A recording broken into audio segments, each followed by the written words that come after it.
ನಿನ್ನೆಯೇ ಈ ಸುದ್ದಿ ಹೊರಕ್ಕೆ ಬಂದಾಗಿತ್ತು, ಸಂಪುಟದಲ್ಲಿ ತೀರ್ಮಾನ ಮಾಡಿ ಆಗಿತ್ತು. ಆದರೆ ಇವತ್ತು ಅದನ್ನು ಅಧಿಕೃತವಾಗಿ ವಿಧಾನಸಭೆಯಲ್ಲಿ ಪ್ರಕಟಿಸಲಾಗಿದೆ. ರಾಜ್ಯ ಸರ್ಕಾರಿ ನೌಕರರಿಗೆ ಸರ್ಕಾರ ಆಗಸ್ಟ್ 1ರಿಂದ 7ನೇ ವೇತನ ಆಯೋಗದ ಶಿಫಾರಸನ್ನು ಜಾರಿ ಮಾಡುತ್ತೆ. 7ನೇ ವೇತನ ಆಯೋಗದ ಶಿಫಾರಸಿನ ಪ್ರಕಾರ ನಿನ್ನೆ ಗೊತ್ತಾದಂಗೆ 27.5% 27.5% ಏನೋ ಸಿಗತ್ತೆ. ಶೇಕಡ 30% ತುಟ್ಟಿ ಭತ್ಯೆ ಡ್ಯಾಶ್. ಈ ಎಲ್ಲದರ ಪರಿಣಾಮ ಸರ್ಕಾರದ ಬೊಕ್ಕಸದ ಮೇಲೆ ಒಂದು 20,208 ಕೋಟಿ ರೂಪಾಯಿ ಹೊರೆ ಆಗುತ್ತೆ. ಅದಕ್ಕೆ ಪ್ರಸಕ್ತ ಬಜೆಟ್ನಲ್ಲಿ ಇದಕ್ಕೆ ಅಗತ್ಯ ಅನುದಾನ ಮೀಸಲು ಇಡಲಾಗಿದೆ ಅಂತ ಚೀಫ್ ಮಿನಿಸ್ಟರ್ ಏನೋ ಹೇಳಿದ್ದಾರೆ. ಬಟ್ ಅದು ಮೀಸಲು ಎಲ್ಲಿದೆ ಅಂತ ನನಗೇನು ಗೊತ್ತಾಗ್ತಿಲ್ಲ. ಅದು ಫಂಡೇ ಕಾಣಿಸ್ತಾ ಇಲ್ಲ, ನನಗೆ ಕಾಣಿಸ್ತಿಲ್ಲ. ಬಟ್ ಏನೋ ಇಟ್ಟಿದ್ದೀವಿ ಅಂತ ಹೇಳ್ಕೋತಿದ್ದಾರೆ. ಓಕೆ, ಈಗ ಇವತ್ತಿರೋ ನೀವು ಪರಿಸ್ಥಿತಿನಲ್ಲಿ ಇದನ್ನೆಲ್ಲ ಯೋಚನೆ ಮಾಡಬೇಕಾಗಿದೆ. ನಾವು ನಿಮ್ಗೆ ಈ ಗ್ಯಾರಂಟಿಗಳ ಹೊಡೆತದ ಪರಿಸ್ಥಿತಿ ಇಲ್ಲದೆ ಇದ್ರೆ ನಾವು ಇದನ್ನೆಲ್ಲ ಯೋಚನೆ ಮಾಡೋಕ್ಕೆ ಹೋಗ್ತಿರಲಿಲ್ಲ. ಈಗ ಯೋಚನೆ ಮಾಡಬೇಕಾಗಿದೆ. ಪರಿಷ್ಕೃತ ವೇತನ ಶ್ರೇಣಿ ಜಾರಿ ಆಗದಿದ್ರೆ ಮುಷ್ಕರ ಮಾಡ್ತೀವಿ ಅಂದರು, ದಟ್ಸ್ ಓಕೆ. ಸೊ ಈಗ ಏನಂತಂದರೆ ನೌಕರರ ಮೂಲ ವೇತನಕ್ಕೆ ಒಂದು 27.5 ಫಿಟ್ಮೆಂಟು, 31% ತುಟ್ಟಿ ಭತ್ಯೆ ಎಲ್ಲ ಸೇರಿಸಿ ವೇತನ ಕೊಡ್ತಾರಂತೆ. ಮೂಲ ವೇತನ ಪಿಂಚಣಿನಲ್ಲಿ 58-50%. ಇದು ನನ್ನ ಪ್ರಕಾರ ಈ ಎಲ್ಲ ಲೆಕ್ಕಾಚಾರ ಸರ್ಕಾರಿ ನೌಕರರ ಹತ್ರ ಈಗಾಗಲೇ ಇರುತ್ತೆ. ಕ್ಯಾಲ್ಕುಲೇಟ್ ಮಾಡಿ ಅವರಾಗಲೇ ಕ್ಯಾಲ್ಕುಲೇಟ್ ಮಾಡಿ ಇಟ್ಕೊಂಡಿರ್ತಾರೆ. ಮತ್ತು ನಮ್ಮಂಥ ಅದಕ್ಕೆ ಸಂಬಂಧವಿಲ್ಲದ ನಮ್ಮಂಥವ್ರಿಗೆ ಇದನ್ನು ಏನು ಹೇಳಿದ್ರು ನಮ್ಗೆ ಅದೇನು ಅರ್ಥವಾಗಲಿಕ್ಕಿಲ್ಲ ನಮಗೆ. ಹಾಗಾಗಿ ಅವ್ರಿಗೆಲ್ಲವೂ ಸಿಗತ್ತೆ ಅಷ್ಟೇ. ಬಟ್ ನೀವೇ ಹೇಳೋ ರೀತಿಯಲ್ಲಿ ಈಗ ಫಂಡಿನ ವಿಚಾರಕ್ಕೆ ಬಹಳ ಪ್ರಶ್ನೆ ಬರೋದಾದ್ರೆ, ಈಗ ಗ್ಯಾರಂಟಿಗಳಿಗೆ ಎಲ್ಲಿಂದನೂ ತೆಗೆದು ಹಾಕಿ ಕೊಡ್ತಾ ಇದ್ದಾರೆ ಈಗ STPS ಅಮೌಂಟನ್ನು. ಬಟ್ ಇವುಗಳಿಗೆ ಮತ್ತೆ ಫಂಡ್ ಹಿಂಗೆ ಕಲೆಕ್ಟ್ ಮಾಡುವಂಥ ಪರಿಸ್ಥಿತಿಗೆ ಹೋಗ್ಬಿಡುತ್ತಾ ಅಂತ ಸರ್? ಅಲ್ಲ, ಅವ್ರಿಗೆ ಬಜೆಟಲ್ಲಿ ಇಟ್ಟಿದ್ದೀವಿ ಅಂತಾರೆ. ಒಂದ್ಸರಿ ನೋಡಬೇಕು ಬಜೆಟ್ ಅಲೋಕೇಶನ್ ಹೆಂಗಾಗಿದೆ ಎತ್ತ ಅಂತದಕ್ಕೆ ನೋಡ್ಬೇಕು ಅದನ್ನ. ಬಟ್ ನೀವು ಏನೇನು ನೋಡಿದ್ರು, ನೀವು ಏನೇ ಎತ್ತಿ ಇಟ್ಟಿದ್ರು ನಿಮಗೆ ಉಳ್ಕೊಂಡಿದ್ದೀರಿ, ಅದು ಅಡಿಷನಲ್ ಫಂಡ್ಸ್ ಆಗಿರ್ಬೇಕಿತ್ತು ನಿಮ್ಮ ಹತ್ರ. ಸೊ ಈಗ ಅದು ಖರ್ಚೇ, ಅದಕ್ಕೇನು ಮಾಡೋಕ್ಕಾಗಲ್ಲ. ಈಗ ನೀವು ಈಗ ಪ್ರಾಬ್ಲಮ್ ಏನಾಗುತ್ತೆ, ಈಗ ಇದನ್ನೇನೋ ಮಾಡಿದಾರಪ್ಪ, ಈಗ ನಾಳೆ ಇನ್ನೊಂದು ಪ್ರಶ್ನೆ ಬರುತ್ತೆ ಅಂತ ಇಟ್ಕೊಳ್ಳೋಣ. ಉದಾಹರಣೆಗೆ ಕಾಂಗ್ರೆಸ್ ಸರ್ಕಾರದ ಪ್ರಕಟಿತ ನಿಲುವೇನು, ಅದರಲ್ಲೂ ರಾಹುಲ್ ಗಾಂಧಿದು ಓಲ್ಡ್ ಪೆನ್ಷನ್ ಸ್ಕೀಮ್ ಅಂತಾರೆ. ಈಗ ನೆಕ್ಸ್ಟ್ ಅದು ಸ್ಟಾರ್ಟ್ ಆಗ್ಬೋದೇನೋ. ಇದು ಓಲ್ಡ್ ಪೆನ್ಷನ್ ಸ್ಕೀಮ್ ಕೊಡಿ, ನೀವು ಹೇಳಿದ್ರಲ್ಲ, ನ್ಯೂ ಪೆನ್ಷನ್ ಸ್ಕೀಮ್ ಬೇಡ ನಮಗೆ, ಅದು ಕೊಡಿ ಅದನ್ನ ಅಂತ ಸ್ಟಾರ್ಟ್ ಆಗ್ಬೋದು. ಅಥವಾ ಈಗ ಅದು ಅಂಗನವಾಡಿ ವರ್ಕರ್ಸ್ ಕೂತ್ಕೊಂಡಿದ್ದಾರೆ, ಈಗ ಅವ್ರನ್ನ ಮಾತಾಡಿಸಬಾರ್ದಾ ಅನ್ನೋ ಪರಿಸ್ಥಿತಿಯಲ್ಲಿ ರಾಜ್ಯ ಸರ್ಕಾರ ಇದೆಯೋ ಇಲ್ವೋ ನನಗೆ ಗೊತ್ತಿಲ್ಲ. ಅವ್ರ ಸಂಬಳ ಜಾಸ್ತಿ ಮಾಡ್ತೀವಿ ಅಂದಿದ್ದಾರೆ, ನೀವು ಹೇಳಿದ್ದೀರಿ ಈಗ. So you need to go, ಏನೋ ಒಂದು ಮಾಡ್ಬೇಕಲ್ಲ. ಇನ್ ನೆಕ್ಸ್ಟ್ ಯಾವ್ದೋ ಆಶಾ ವರ್ಕರ್ಸ್ ಅವ್ರದ್ದು ಹೇಳಿದ್ದಾರೆ. ಈಗ ಯಾವ್ದಾದ್ರು ಹಸುದು ಹಾಲ್ದು ದುಡ್ಡನ್ನ ಬಿಜೆಪಿ ಇಟ್ಟೋಗ್ಬಿಟ್ಟಿದ್ದಾರೆ. ನಾವು ಈಗ 200 ಕೊಟ್ಟಿದ್ದೀವಿ, ಅದು ಯಾರು ಇಟ್ಟೋಗಿದ್ರು ಕೊಡ್ಬೇಕಲ್ರಪ್ಪ, ಕೊಡ್ಲೇಬೇಕು. ಕೊಡ್ಬೇಕೀಗ. ಈಗ ಒಂದಕ್ಕೊಂದಕ್ಕೆ ಸೇರ್ಕೋತಾ ಹೋದಾಗ ಏನಾಗುತ್ತೆ, ನಿಮಗೆ ರೆವಿನ್ಯೂ ಬೇಸ್ ಇಲ್ಲದೆ ಇದ್ದಾಗ ಸಿಗಾಕೋತಾ ಹೋಗ್ತಾರೆ. ಅದಕ್ಕೆ ಇವ್ರು ಹೋಗೋ ಮೊರೆ ಏನು, ಸಾಲಕ್ಕೆ ಹೋಗ್ತಾರೆ. ಈ ಸರಿ ಗೊತ್ತಾಗುತ್ತೆ, ಇದು ಏಕ್ದಮ್ ಗೊತ್ತಾಗಲ್ಲ. ನಾನು ಪದೇ ಹೇಳ್ದಂಗೆ ಇದು ಏಕ್ದಮ್ ಗೊತ್ತಾಗಲ್ಲ.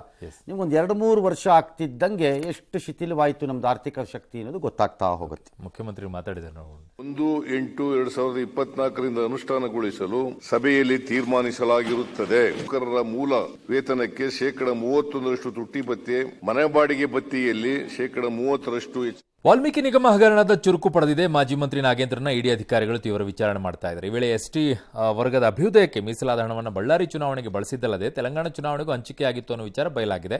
ನಾಗೇಂದ್ರ ಕಸ್ಟಡಿ ಅವಧಿ ಇನ್ನೂ 2 ದಿನ ಇದ್ದು ಅಷ್ಟರಲ್ಲಿ ಮತ್ತಷ್ಟು ಮಾಹಿತಿ ಬಹಿರಂಗಗೊಳ್ಳುವ ನಿರೀಕ್ಷೆ ಇದೆ. ಸಹಜವಾಗಿ ಇನ್ನು ಹಣವನ್ನು ಅಮೇಥಿ ಚುನಾವಣೆಗೆ ಬಳಸಿದ್ವಿ ಅಂತ ಹೇಳ್ಬಿಡಿ ಅಂತ ಬಿಜೆಪಿ ಸುನಿಲ್ ಕುಮಾರ್ ಅವರು ಒಂದಿಷ್ಟು ಆಗ್ರಹ ಮಾಡಿದ್ರು. ಕಾಂಗ್ರೆಸ್ ಕಾಲೆಳೆಯುವ ಕೆಲಸ. ಇಂದು ನಾಗೇಂದ್ರ ಆಪ್ತ ಸಹಾಯಕರಾದ ಹರೀಶ್ ದೇವೇಂದ್ರಪ್ಪ ಇಡಿ ಮುಂದೆ ಹಾಜರಾದರೂ ವಿಚಾರಣೆ ಎದುರಿಸಿದ್ದಾರೆ. SIT ಕೂಡ ಪ್ರಕರಣದ ತನಿಖೆಯನ್ನು ಮಾಡ್ತಾ ಇದೆ. ಹಗರಣದ ಪ್ರಮುಖ ಆರೋಪಿ ಸತ್ಯನಾರಾಯಣ ಆಪ್ತನಾದ ವಿಜಯವಾಡ ಮೂಲದ ಕಾಕಿ ಶ್ರೀನಿವಾಸ ರಾವ್ ಎಂಬಾತನನ್ನ SIT ಬಂಧಿಸಿದೆ. ಕೋರ್ಟ್ ಮುಂದೆ ಹಾಜರುಪಡಿಸಿ 9 ದಿನ ಕಸ್ಟಡಿ ಪಡ್ಕೊಂಡಿದೆ. ನಮ್ಮ ಸಚಿವರು ಏನು ಮಾಡಲಿಲ್ಲ ಅಂತ ನೀವು ಹೇಳೋದಕ್ಕೆ ಮುಖ್ಯಮಂತ್ರಿ ಹೇಳ್ತಾರೆ, ನನಗೇನು ಸಂಬಂಧ ಇಲ್ಲ ಅಂತ ಹೇಳ್ತಾರೆ. ನೀವು ಸ್ಪಷ್ಟ ಮಾಡಿ, ಬಳ್ಳಾರಿ ಚುನಾವಣೆಗೆ ಇದರಲ್ಲಿ ಖರ್ಚು ಮಾಡಿದ್ರ, ಅಮೇಠಿ ಚುನಾವಣೆಗೆ ಖರ್ಚು ಮಾಡಿದ್ರ, ಯಾವುದಕ್ಕೆ ಖರ್ಚು ಮಾಡಿದ್ರಿ? ನಿಮ್ಮ ಹೈಕಮಾಂಡ್ ಇದರಲ್ಲಿ ದುಡ್ಡು ತಗೊಂಡಿದ್ದೀರಾ ಅನ್ನೋದನ್ನ ಹೇಳ್ಬಿಡಿ.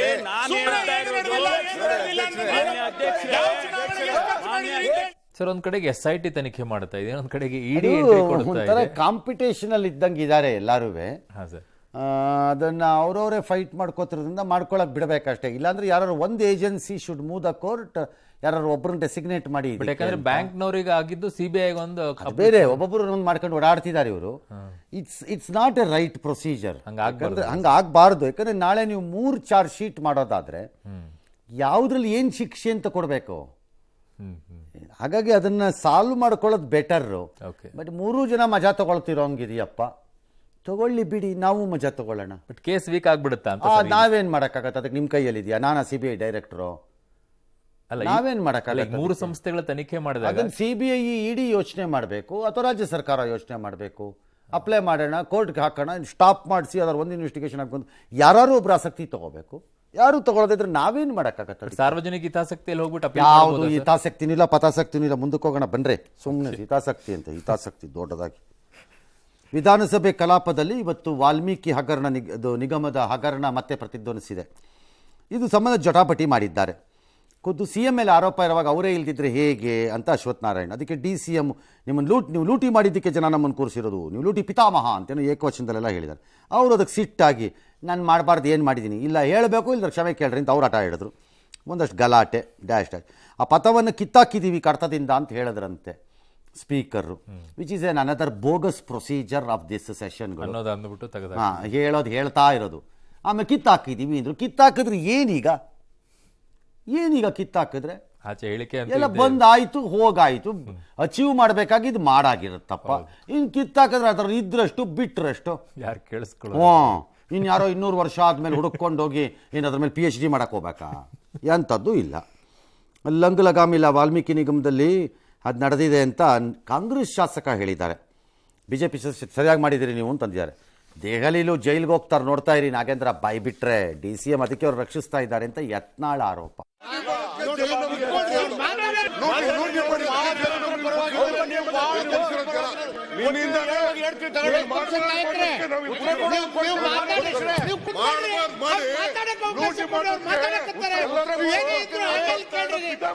ಅದಕ್ಕೆ ಜನ ನಮ್ಮಲ್ಲಿ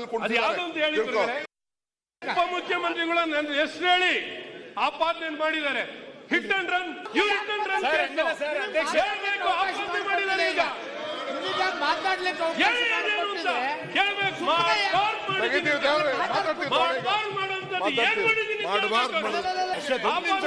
ಕ್ಷಮೆನ ಕೇಳಬೇಕು, ಕ್ಷಮೆ ಕೇಳಬೇಕು, ಕಡ್ತಿಂದ ತೆಗೆದಾಕ್ಬೇಕು, ಕ್ಷಮೆನೂ ಕೇಳಬೇಕು.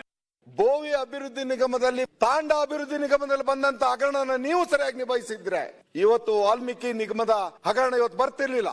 ಇವತ್ತು ಲಂಗು ಲಗಾಮಿಲ್ದೇನೆ ವಾಲ್ಮೀಕಿ ಮಹರ್ಷಿ ಅಭಿವೃದ್ಧಿ ನಿಗಮದಲ್ಲಿ ಈ ಹಗರಣ ನಡೆದಿರ್ತಕ್ಕಂಥ ಈ ವರ್ಗದ ಜನರ ಬಗ್ಗೆ ನೀವು ಕಾಳಜಿ ವಹಿಸಿ ಈ ಪ್ರಶ್ನೆ ಎತ್ತಿರೋದಕ್ಕೆ ನಾನು ಅತ್ಯಂತ ಮೆಚ್ಚುಗೆ ನುಡಿಗಳನ್ನ ಹೇಳ್ತೀನಿ. ಒಬ್ಬ ಉಪಮುಖ್ಯಮಂತ್ರಿಗಳಾಗಿ ಕ್ಲೀನ್ ಚಿಟ್ ಕೊಡ್ತಾರೆ. ನಿಮ್ದು ರೆಕಾರ್ಡ್ ಬರ್ತೈತೆ ಒಂದು ಸ್ವಲ್ಪ ದಿವಸ ತಡ್ರಿ. ಯಾಕೆ ನೀವು ರಕ್ಷಣೆ ಮಾಡಕತ್ತೀರಿ ಗೊತ್ತಾಯ್ತನೋ? ನಾಗೇಂದ್ರ ಏನಾರು ಬಾಯಿ ಬಿಟ್ರೆ ದಿಲ್ಲಿ ಒಳಗಿನವರು ಸಹಿತ ಜೈಲಿಗೆ ಹೋಗ್ಬೇಕಾಗ್ತದ ಒಂದು ಭಯದಿಂದ ನೀವು ನಾಗೇಂದ್ರನ ಬಾಯಿ ಮುಚ್ಚುವಂತ ಕೆಲಸ ಮಾಡ್ತಾ ಇದ್ದೀರಿ. ಅದಕ್ಕೆ ಈಡಾಗಬಾರ್ದು. ಸಿದ್ದರಾಮಯ್ಯನವ್ರು ಎರಿ ಸ್ಟ್ರಾಂಗ್ ಮೊದಲು ಹೆಂಗಿದ್ರಲ್ಲ ಹಂಗೆ ಇರ್ಬೇಕು. ಹೌದಾ, ಹುಲಿಯ ಹತ್ತಿದ್ರು. ಈಗ ಹಿಂಗ.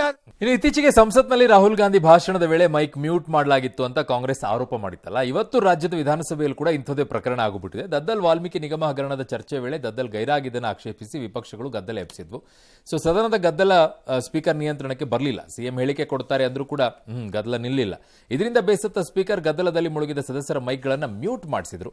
ಸ್ಪೀಕರ್ ನಡೆಗೆ ಸ್ವಪಕ್ಷೀಯರೇ ಆಕ್ಷೇಪವನ್ನು ವ್ಯಕ್ತಪಡಿಸಿದ್ರು. ಹೊಸ ಹೊಸ ಸಂಪ್ರದಾಯ ತರ್ತಾ ಇದ್ದೀರಿ, ಸರಿಯಲ್ಲ ಅಂತೆಲ್ಲ ಟೀಕೆಯನ್ನ ಮಾಡಿದ್ರು. ಇನ್ನು ಬಂಧನ ಭೀತಿ ನಡುವೆ ವಿಧಾನಸೌಧಕ್ಕೆ ಬಂದ ದದ್ದಲ್ ವಿಧಾನಸಭೆ ಒಳಗೆ ಹೋಗದೇನೆ ಲಾಂಜ್ನಲ್ಲೇ ಇದ್ರು. CM DCM ಜೊತೆಗೆ ಗೃಹ ಸಚಿವರ ಜೊತೆಗೆ ಎಲ್ಲ ಮಾತನಾಡಿದ್ದಾರೆ, ಪ್ರತ್ಯೇಕ ಚರ್ಚೆ ಮಾಡಿದ್ರಂತೆ.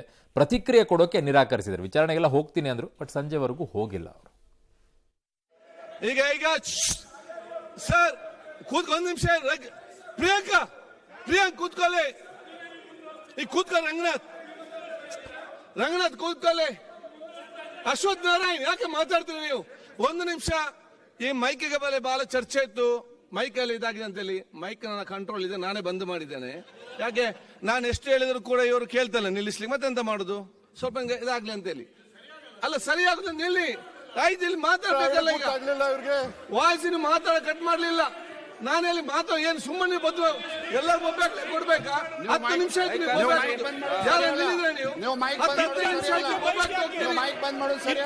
ಯಾರಿಗ್ಯಾರು ಸರ್, ಹೊಸ ಸಂಪ್ರದಾಯನ ಸರ್. ಆಕ್ಚುಲಿ ಮೈಕ್ ಎಲ್ಲ ಬಂದ್ ಮಾಡೋದಿಲ್ಲ, ಮುಂಚೆ ಮಾಡ್ತಿದ್ದಾರೆ. ಮಾಡ್ತಿರ್ಲಿಲ್ಲ, ಮಾಡಿದ್ರು ಯಾರು ಹೇಳ್ತಿರ್ತಿರ್ಲಿಲ್ಲ. ಆಮೇಲೆ ಮತ್ತೆ ಆನ್ ಮಾಡಿ ಕೊಟ್ಟಿರ್ತಿದ್ರೇನು. ಈಗ ಸುಮ್ಮನೆ ಹೇಳಿದ್ದೆ. ನನ್ನ ಪ್ರಕಾರ ಅವ್ರ ಕೂಗಾಟದ ಆವೇಶದ ಇದು ನೋಡಿದ್ರೆ ಆ ಮೈಕ್ ಇಲ್ದಿದ್ರು ಆಗತ್ತೆ, ಹಾಗೆ ಕೇಳತ್ತೆ. ಯಾಕಂದ್ರೆ ಅವ್ರು ಮಾತಾಡ್ತಿರೋದೆಲ್ಲ ಅವ್ರ ಕಾನ್ಸ್ಟಿಟ್ಯೂನ್ಸಿಗೆ ರೀಚ್ ಆಗೋ ಲೆವೆಲಲ್ಲಿ ಇರುತ್ತೆ, ಡೆಸಿಬಲ್ಸ್ ಅಲ್ಲಿ. ಯಾರಾದ್ರೂ ಒಂದು ಡೆಸಿಬಲ್ದೊಂದು ಇದನ್ನು ಹಾಕಬೇಕಲ್ಲಿ. ಚೆಕ್ ಮಾಡ್ಬೇಕು. ಹಾಂ, ಆಗಾಗ್ಗೆ ಹೈಯೆಸ್ಟ್ ಡೆಸಿಬಲ್ ಎಷ್ಟಿದೆ ನೋಡೋಣ ಅಂತ. ಯಾಕಂದರೆ ಅಸೆಂಬ್ಲಿ ಅಂತಂದ್ರೆ ಅದೇ ತಾನೆ, ಯಾರು ಚೆನ್ನಾಗಿ ಕೂಗ್ತಾರೆ ಅಂತ. All right.